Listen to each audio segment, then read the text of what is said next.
తప్పక అందరూ కూడా ప్రజలందరూ. రంగారెడ్డి జిల్లా గడ్డేపేట మండలంలో కళ్యాణ లక్ష్మి షాదీ ముబారక్ పథకాల నిధుల విడుదలలో జాప్యాన్ని నిరసిస్తూ బీఆర్ఎస్ నాయకులు ధర్నా నిర్వహించారు. కేసీఆర్ ప్రభుత్వం హయాంలో పేద మధ్యతరగతి కుటుంబాలకు ఈ పథకాలు అండగా నిలిచాయని, కాంగ్రెస్ ప్రభుత్వం వచ్చిన తర్వాత లబ్ధిదారులకు సకాలంలో ఆర్థిక సహాయం అందడం లేదని ఆరోపించారు.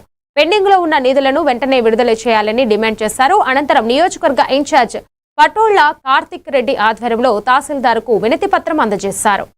రోజున స్టే తీసుకొచ్చి కళ్యాణ లక్ష్మిని స్టే తీసుకొచ్చి ఆపేయడం జరిగింది. ఆ విధంగా మా కేటీఆర్ గారు మాకు పిలుపునిచ్చి ఈ కళ్యాణ లక్ష్మి పథకం అనేక మంది మధ్యతరగతి మరియు నిరుపేద వాళ్ళు దాదాపు మీరు రాష్ట్రంలో ఎక్కడ ఏ సర్వేలో చూసినా కూడా మరి 40 నుంచి 50% వీళ్ళే ఉంటారు. మరి వాళ్ళ కోసము మరి తెలంగాణ యొక్క జాతిపిత బీఆర్ఎస్ పార్టీ యొక్క స్థాపకులు మరి ఉద్యమకారులు అయినటువంటి ఆయన కేసీఆర్ గారు మొదలుపెట్టినట్టు ఒక మంచి ఆలోచన, అంటే ప్రతి ఒక్క పేద ఇంట్లో ఒక ఆశ ఉంటుంది, వాళ్ళకు ఒక ఆర్థిక బలం ఉంటుంది, వాళ్ళకు ఒక బలహీనత ఉంటుంది. దానికి నేనున్నా అంటూ మరి కేసీఆర్ గారు ముందుకొచ్చి షాదీ ముబారక్ కానీ లేదంటే కళ్యాణ లక్ష్మి కానీ ఆయన అమలు చేశారు. మరి అంత చక్కగా 9 సంవత్సరాలు అమలు చేసినటువంటి కేసీఆర్ గారు ప్రజల పక్షాన, ప్రజల కోసం, పేద వర్గాల పక్షాన నిలబడి ఆయన ఇచ్చినప్పుడు మరి ఈరోజు మరి రేవంత్ రెడ్డి గారు సర్కారు వచ్చి 6 గ్యారెంటీలు అన్నారు.